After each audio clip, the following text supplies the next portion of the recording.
Des avancées notoires ont été enregistrées dans la gestion des finances publiques ces 10 dernières années au Sénégal.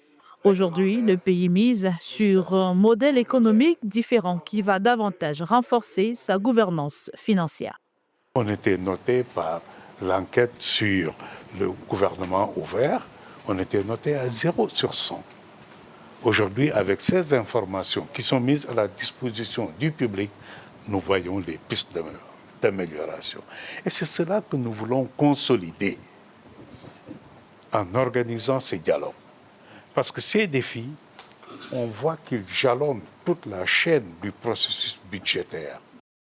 Dans cette politique de transparence des finances publiques, le renforcement des capacités constitue un axe essentiel.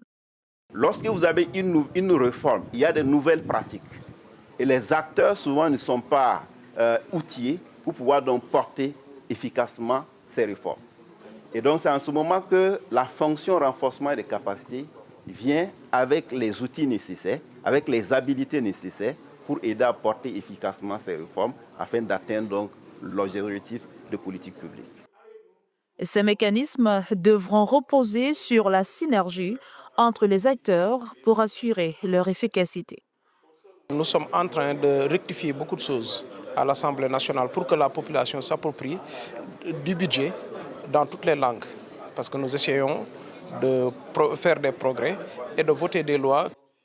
L'État du Sénégal y voit également un moyen d'assurer son transition économique. Le premier dispositif normatif renvoie au code de transparence. Donc c'est une obligation en réalité, parce qu'une fois qu'on a les directives, l'obligation aux États, c'est de les internaliser dans leurs droits positifs, ce qui est fait pour le cas du Sénégal depuis 2012, mais le challenge, c'est de l'appliquer. D'après l'étude menée en 2025 par l'Institut panafricain pour la citoyenneté, les consommateurs et le développement, SICODEV Afrique, le déficit budgétaire a coûté à l'État du Sénégal 12,3% du PIB en 2024, ce qui a entraîné une hausse de la norme communautaire de 3% et de la dette publique de 119%, un seuil largement supérieur à la norme de soutenabilité de 70% recommandée par l'UEMOA. D'où l'urgence pour le Sénégal d'une nouvelle architecture en matière de gouvernance économique.